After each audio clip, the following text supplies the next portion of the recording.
Assalamualaikum warahmatullahi wabarakatuh.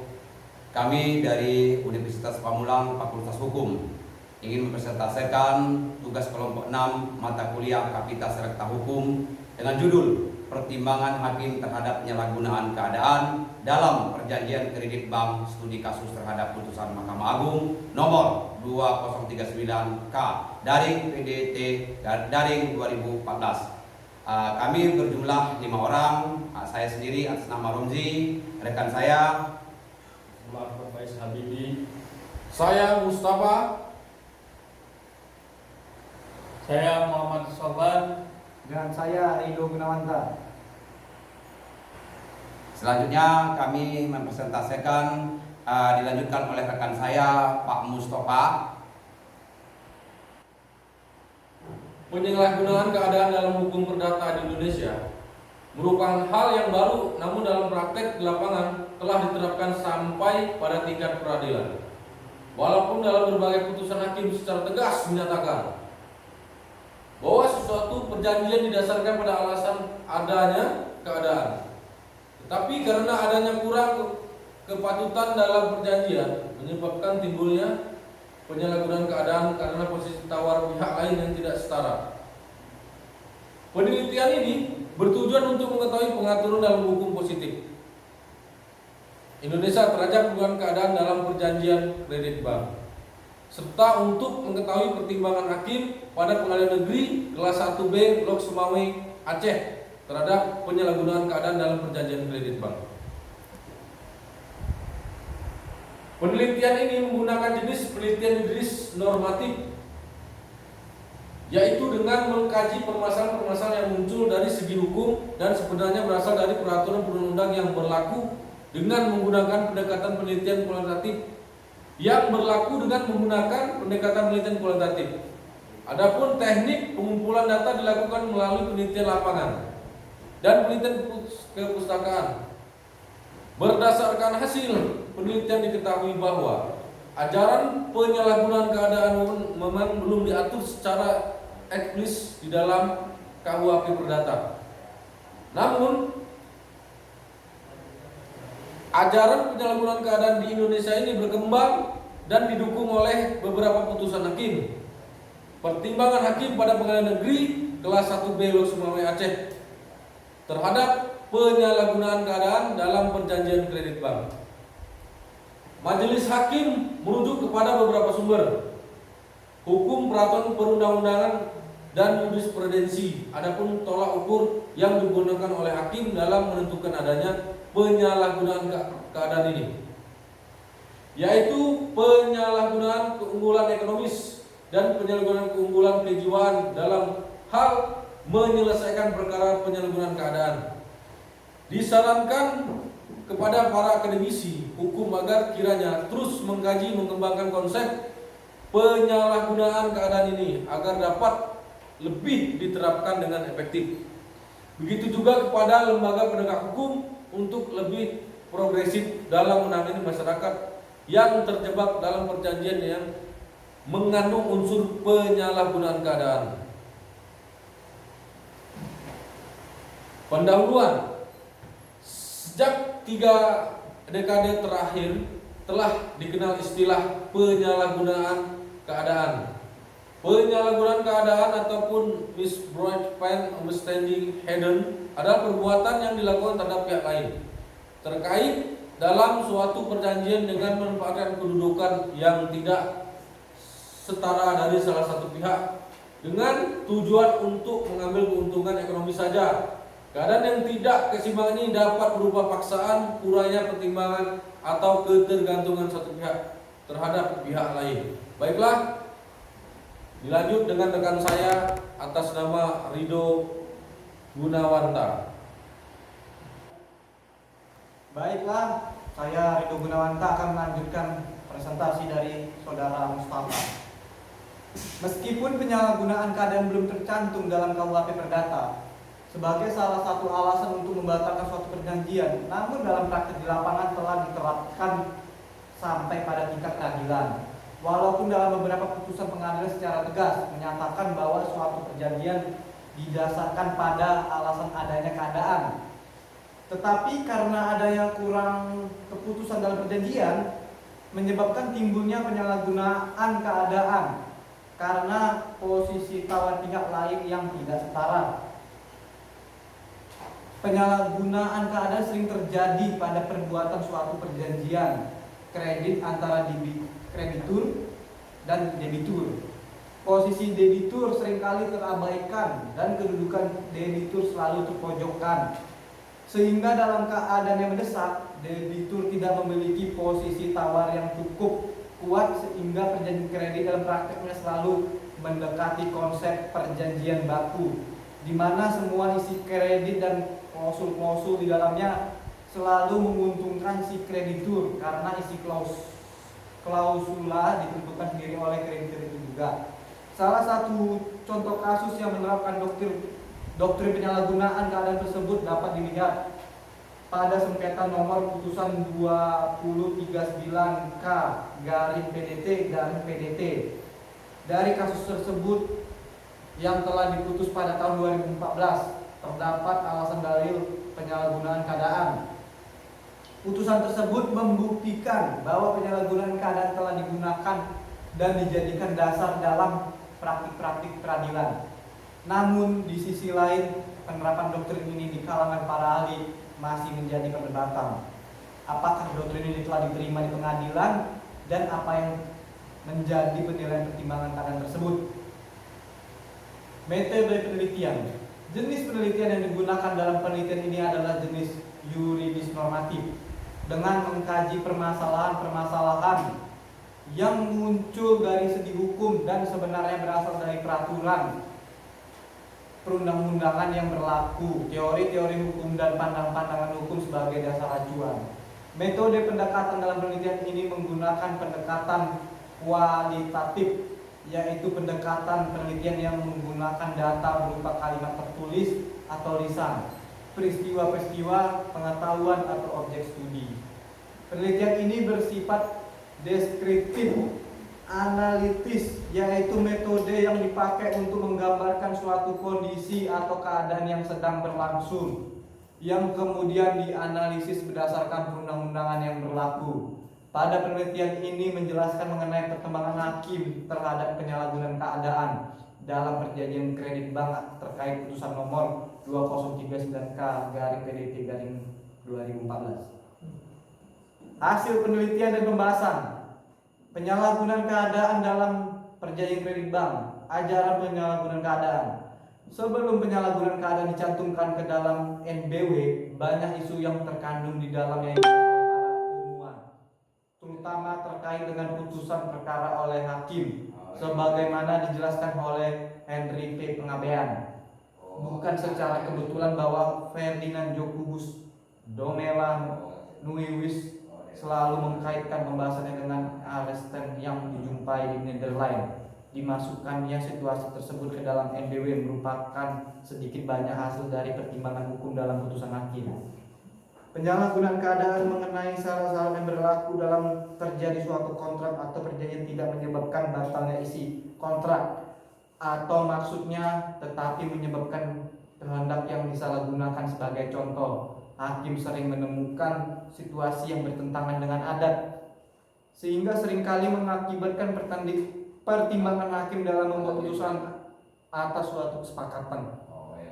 Namun pada waktu itu belum juga diatur ketentuannya di dalam Google Webbook, sehingga terbentuknya ajaran penyalahgunaan keadaan tersebut disebabkan karena banyaknya permasalahan yang dibahas oleh para ahli hukum dan ilmu lainnya terkait dengan pemutusan perkara oleh para hakim, sehingga ketentuan penyalahgunaan keadaan tersebut dicantumkan dalam NBW yang selanjutnya disebut NBW 193. Baiklah, presentasi akan dilanjutkan rekan saya yaitu Muhammad Soban.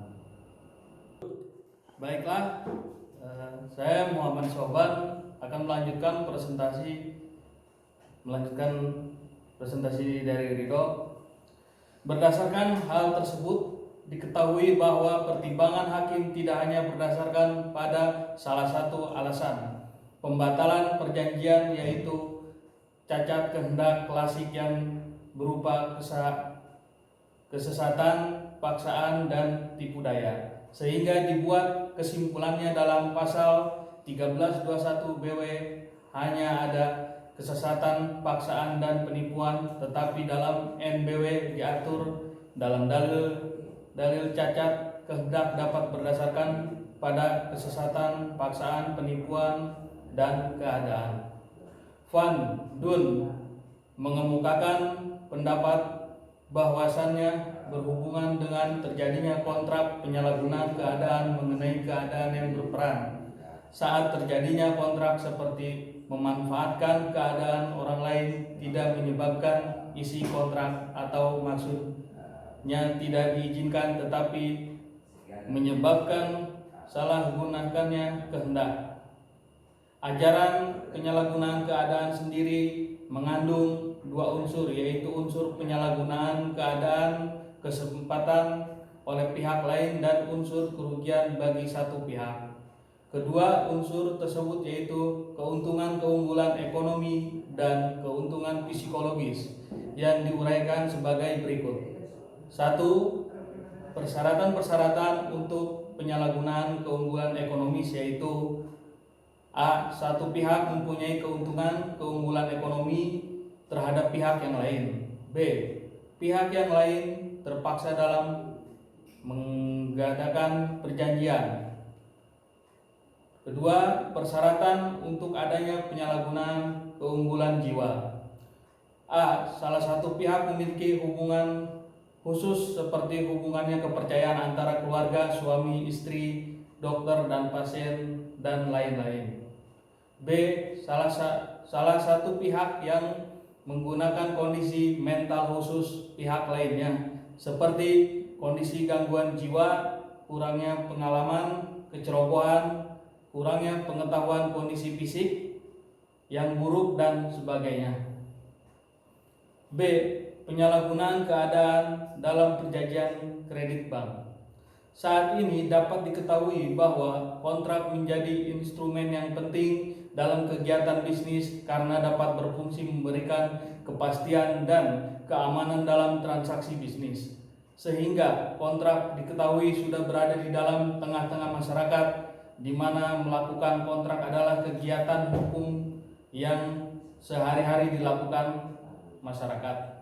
Dalam melakukan kontrak memiliki tujuan yang sama dari pihak, yaitu tercapainya kata sepakat.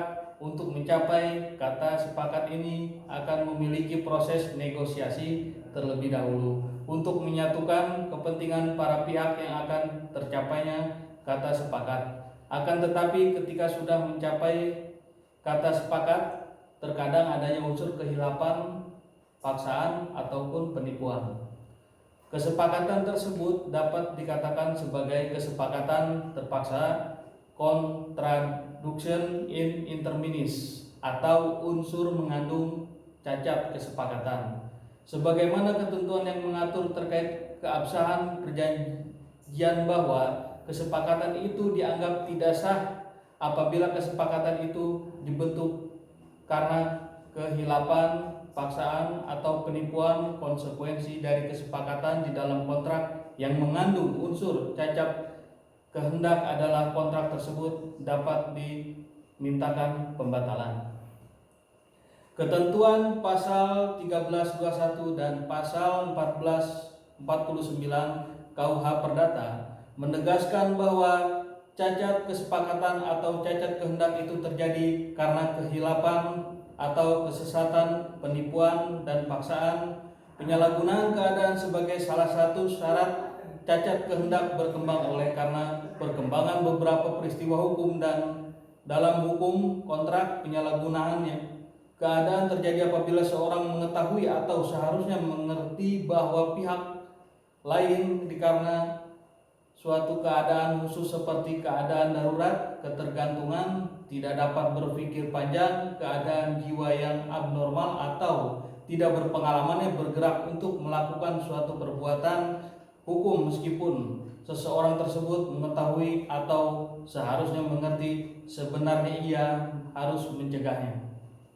Memperhatikan ketentuan di dalam KUH Perdata tersebut bahwasannya dapat diketahui asas kebebasan berkontrak tidak bermakna bebas mutlak karena adanya pembatasan yang terdapat di beberapa pasal. Asas konsensualisasi yang dapat dalam pasal 1320 ayat 1 KUH Perdata menentukan bahwa suatu perjanjian atau kontrak tidak sah jika dibuat tanpa persetujuan atau kesepakatan para pihak yang membuatnya. Artinya, kebebasan salah satu pihak untuk menentukan isi perjanjian diatur oleh ketentuan pihak lain. Dengan kata lain, asas kebebasan berkontrak dibatasi oleh ketentuan kesepakatan para pihak. Adapun di dalam pasal 1321 KUH Perdata mempertegas kembali bahwasannya tiada kebebasan dalam perjumpaan kehendak atau konsensus yang diberikan karena hilaf, paksaan atau penipuan yang berakibat kontrak menjadi tidak sah. Begitu pula dengan terdapatnya asas itikad baik yang terdapat di dalam pasal 1338 ayat 3 KUH Perdata yang merupakan pembatasan terhadap berlakunya asas kebebasan berkontrak. Kebebasan para pihak dalam melakukan kontrak tidak dapat dilakukan dengan kehendaknya saja, tetapi harus memiliki itikad yang baik. Ajaran penyalahgunaan keadaan memang belum diatur secara eksplisit dalam KUH Perdata. Meskipun demikian, secara praktis jurisprudensi penyalahgunaan keadaan pernah dijadikan alasan suatu membatalkan suatu perjanjian. Ajaran tentang situasi penyalahgunaan keadaan di Indonesia berkembang dan didukung oleh putusan hakim pada pengadilan. Pada prinsipnya, putusan hakim tersebut menyatakan bahwa kontrak yang lahir dari pernyataan kehendak para pihak apabila dipengaruhi penyalahgunaan keadaan maka merupakan unsur cacat kehendak dalam pembentukan kontrak. Sekian presentasi saya akan dilanjutkan oleh Saudara Ahmad Faiz Habibi. Saya akan melanjutkan presentasi dari Saudara Muhammad Sokban.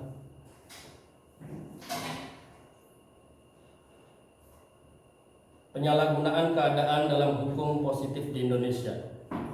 Salah satu pengaturan dalam KUH Perdata belum dicabut adalah buku ketiga KUH Perdata tentang perikatan. Hukum perikatan di Indonesia masih sangat kental mengikuti hukum peninggalan Belanda dari dulu hingga sekarang. Belanda melakukan perkembangan hukum perjanjiannya salah satunya dalam hal sebab batalnya perjanjian, yaitu memasukkan penyalahgunaan keadaan sebagai salah satu sebab batalnya perjanjian atau kontrak selain dari kesesatan, ancaman maupun penipuan. Penyalahgunaan keadaan ini merupakan doktrin yang justru akan berasal dari civil law seperti hukum Belanda yang masih dipakai di Indonesia sampai saat ini. Pada abad ke-20 muncul berbagai kritik dan alasan kebebasan berkontrak, baik terkait dengan akibat negatif yang ditimbulkannya maupun pemikiran yang melekat di dalamnya. Paradigma kebebasan berkontrak berkembang menuju paradigma kepatutan. Meskipun kebebasan berkontrak masih penting dalam hukum kontrak maupun dalam sistem hukum, namun tampaknya kebebasan berkontrak tidak lagi berkembang pada abad ke-19.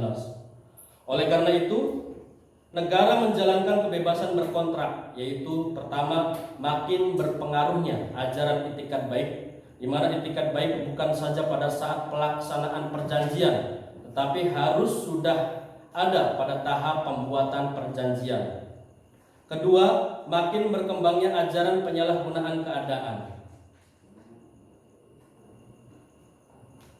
Walaupun ajaran penyalahgunaan keadaan tidak diatur dalam KUH Perdata, namun telah dikenal cukup luas dalam khasanah hukum di Indonesia, di mana telah banyak hakim di Indonesia dalam memutus perkara dalam pengadilan menggunakan alasan penyalahgunaan keadaan yang kemudian menjadi jurisprudensi dan diadopsi ke dalam penyalahgunaan keadaan dalam hukum perjanjian di Indonesia.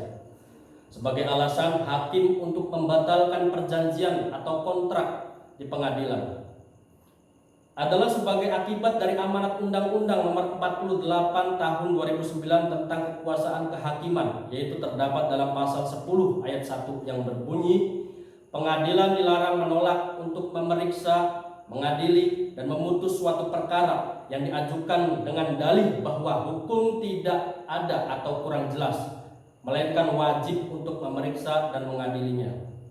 Dalam pasal tersebut dapat diketahui bahwa hakim tidak hanya menerapkan yang sudah diatur di dalam undang-undang saja, tetapi hakim dalam memeriksa, mengadili, dan memutus perkara di pengadilan juga harus melakukan penemuan hukum dan penafsiran hukum.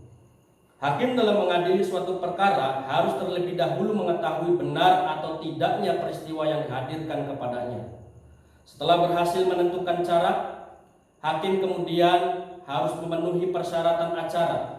Setelah itu hakim harus menentukan hukum apa yang digunakan untuk menyelesaikan sengketa yang bersangkutan. Di sini kemudian hakim harus menentukan. Hakim di Indonesia dalam menentukan hukum ini merujuk kepada beberapa sumber hukum, peraturan perundang-undangan, dan jurisprudensi.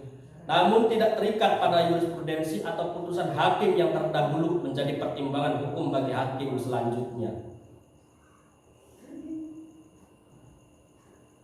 Selanjutnya menurut Uti Yavina Mardati Hazin, beberapa tolak ukur yang digunakan oleh hakim dalam menentukan adanya penyalahgunaan keadaan ini. Yang pertama, tolak ukur moral yang meliputi kepatutan dan keadilan. Harta benda dan keadilan dijadikan tolak ukur oleh hakim dalam menentukan kondisi kedua belah pihak. Hal ini sebagai bentuk pertimbangan yang melihat keuntungan ekonomis dan psikologis kreditur, sehingga apakah menghasilkan posisi tawar yang seimbang antara kedua belah pihak. Yang kedua, tolak ukur itikat baik. Hakim menggunakan tolak ukur itikat baik sebagai bentuk awal keadaan. Hal ini terlihat ketika hakim menganggap kreditur tidak memberikan kredit kepada debitur. Yang ketiga, tolak ukur keuntungan. Patokan keuntungan yang digunakan oleh hakim juga berkaitan dengan itikat baik, yaitu ketika seorang kreditur memberikan kredit dengan maksud, tetapi ternyata dia hanya ingin meningkatkan keuntungan dengan meningkatkan kredit dalam waktu singkat yang kemudian bertentangan dengan kepatutan dan hukum. New Wen Huis yang menyebutkan tentang dua aspek penting untuk mengetahui sifat serta luasnya hak dan kewajiban dari hubungan kontraktual, yaitu A. Interpretasi atau penafsiran. Terdapat sifat serta luasnya hak dan kewajiban kontraktual. B. Faktor-faktor yang berpengaruh terhadap sifat serta luasnya hak dan kewajiban kontraktual meliputi: yang pertama, faktor otonom atau terkait daya mengikatnya kontrak. Kedua, faktor heteronom atau faktor-faktor yang berasal dari luar para pihak, terdiri dari undang-undang kebiasaan, syarat-syarat yang biasa diperjanjikan, kepatutan, dan keadilan. Dalam permasalahan ini, hakim sudah mempertimbangkan faktor dalam menentukan adanya penyalahgunaan dengan mempertimbangkan dari aspek kepatutan dan keadilan pihak yang lemah. Perkembangan hukum khususnya dalam praktek peradilan di Indonesia, adanya penyalahgunaan keadaan dapat dijadikan alasan untuk membatalkan suatu perjanjian, meskipun hal ini secara tegas tidak diatur dalam KUH Perdata, khususnya dalam pasal-pasal yang menyebutkan tentang alasan-alasan kebatalan, yaitu pasal 1322 tentang kekhilafan, pasal 1323 tentang paksaan, dan pasal 1328 tentang penipuan sebagai alasan pembatalan perjanjian. Pada hakikatnya, penyalahgunaan keadaan tidak hanya terkait dengan isi perjanjian yang tidak seimbang, namun juga perjanjian yang dianggap bertentangan dengan keasusilaan atas dasar yang menyertai terjadinya perjanjian. Jadi masalahnya bukanlah sebab-sebab yang dilarang, tetapi kehendak yang salah, cara untuk memaksa perjanjian yang disalahgunakan. Beberapa hal yang ditemukan dalam suatu kasus yang berhubungan dengan penyalahgunaan keadaan antara lain dapat dilihat dalam perkara perdata antara Muhammad Nasir sebagai pemohon kasasi dahulu penggugat atau pembanding melawan PT Bank Pundi Indonesia Tbk sebagai termohon kasasi terdahulu tergugat atau terbanding sebagaimana tertuang dalam sengketa perjanjian pada Pengadilan Negeri Kelas 1B Lok Sumawe nomor putusan 2039 K garing PDT garing 2014 perkara yang ditangani oleh Pengadilan Negeri Kelas 1B Lok Sumawe nomor putusan 2039 K garing PDT garing 2014 antara penggugat dan tergugat, di mana duduk perkara dalam putusan tersebut bahwa pemohon kasasi yang dahulu sebagai penggugat atau pembanding di muka persidangan Pengadilan Negeri Kelas 1B Lok Sumawe menggugat PT Bank Pundi Indonesia Tbk cabang Lok Sumawe, menyebutkan penggugat memiliki usaha grosir sayur yang berlokasi Pasar Impres Kota Lok Sumawe. Kemudian penggugat diajak menjadi nasabah PT Bank Pundi Indonesia cabang Lok Sumawe. Akhirnya atas ajakan tersebut, karena penggugat sebagai nasabah Bank Danamon, penggugat mengalihkan kredit dari Bank Danamon kepada PT Bank Pundi Indonesia cabang Lok Sumawe atau diambil alih. Pada tanggal 15 November 2011, penggugat menandatangani perjanjian kredit nomor 002 garing F garing 8 12 strip P3 garing 11 dengan PT Bank Pundi Indonesia cabang Lok Sumawe dengan fasilitas kredit 50 juta rupiah. Kemudian memberikan pinjaman lagi kepada penggugat dengan tanpa anggunan pada tanggal 15 November 2011 sebesar 50 juta rupiah. Jadi jumlahnya 100 juta rupiah. Akibat besarnya kewajiban membayar pinjaman penggugat pada PT Bank Pundi Indonesia cabang Lok Sumawe, maka usaha penggugat menjadi macet. Karena penggugat tidak sanggup membayar lagi kredit, akhirnya PT Bank Pundi Indonesia cabang Lok Sumawe melelang atau menjual lelang agunan dalam perjanjian. Atas alasan-alasan tersebut, penggugat menggugat PT Bank Pundi Indonesia cabang Lok Sumawe. Alasan dalil penyalahgunaan keadaan yang disebutkan pada bagian konvensi putusan 2039K garing PDT garing 2014. Adapun isi dalilnya yaitu bahwa sebagaimana ditegaskan dalam pasal 1321 dan pasal 1449 bahwa cacat perjanjian atau cacat kehendak terjadi karena kesalahan atau penyesatan, penipuan dan paksaan. Meskipun Kitab Undang-Undang Hukum Acara Perdata tidak mengatur secara detail terkait penyalahgunaan kehendak atau yang sering disebut dengan misbruik van omstandigheden. Namun penyalahgunaan keadaan sebagai salah satu syarat berkembangnya cacat kehendak dalam perjanjian merupakan suatu doktrin yang muncul akibat berkembangnya beberapa peristiwa hukum dalam hukum kontrak. Penyalahgunaan keadaan terjadi ketika seseorang mengetahui atau seharusnya memahami bahwa pihak lain karena keadaan khusus seperti keadaan darurat, ketergantungan, ketidakmampuan untuk berpikir untuk waktu yang lama, keadaan mental yang tidak normal, atau kurangnya pengalaman tergerak untuk mengambil tindakan hukum, meskipun dia tahu atau seharusnya mengerti bahwa dia harus benar-benar mencegahnya. Dalam kasus acute, penyalahgunaan keadaan terjadi karena dua hal, yaitu penyalahgunaan karena keunggulan ekonomi dan karena adanya manfaat psikologis, dan syarat untuk memperoleh manfaat ekonomi harus memenuhi beberapa hal, antara lain salah satu pihak yang membuat perjanjian lebih unggul dalam bidang ekonomi daripada pihak lainnya. Pihak lain terpaksa membuat perjanjian. Sedangkan penyalahgunaan keadaan karena keunggulan psikologis, syaratnya antara lain adalah ketergantungan dari pihak lemah yang disalahgunakan oleh pihak yang mempunyai keunggulan psikologis. Adanya keunggulan psikologis luar biasa antara pihak yang satu dengan pihak yang lain.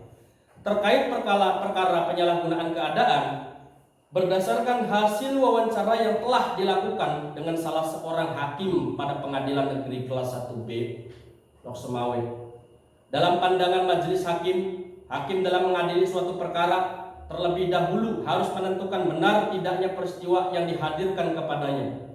Setelah berhasil menentukan acara, hakim kemudian harus memenuhi persyaratan acara. Setelah itu hakim harus menentukan hukum apa yang akan digunakan untuk menyelesaikan sengketa yang bersangkutan. Di sini kemudian hakim harus menemukan hukum. Dalam menemukan hukum, jika tidak ada aturan hukum yang mengatur secara spesifik, maka majelis hakim merujuk kepada beberapa sumber hukum, peraturan perundang-undangan, dan jurisprudensi.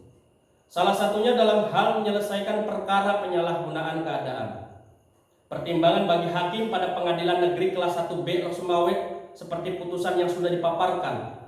Hakim menerapkan tolak ukur dalam menentukan adanya penyalahgunaan keadaan ini, yaitu penyalahgunaan keunggulan ekonomis dan penyalahgunaan keunggulan kejiwaan. Selanjutnya, dalam menjalankan tugasnya, hakim tidak selalu terpaku terhadap undang-undang atau suatu perjanjian formal legalistik, tetapi senantiasa menyelaraskan hukum formal dengan penilaian keadilan yang hidup di dalam masyarakat. Pasal 28 ayat 1 Undang-Undang Nomor 4 Tahun 2004 tentang kekuasaan kehakiman menyebutkan bahwa hakim wajib mengadili, mengikuti dan memahami nilai-nilai hukum dan rasa keadilan yang hidup dalam masyarakat. Dalam arti bahwa karena di dalam masyarakat masih terdapat hukum yang tidak tertulis dengan nilai-nilai hukum yang tetap dijunjung tinggi, maka hakim mampu mengenal dan memahami hukum tersebut sehingga dapat memberikan putusan yang sesuai dengan rasa keadilan masyarakat.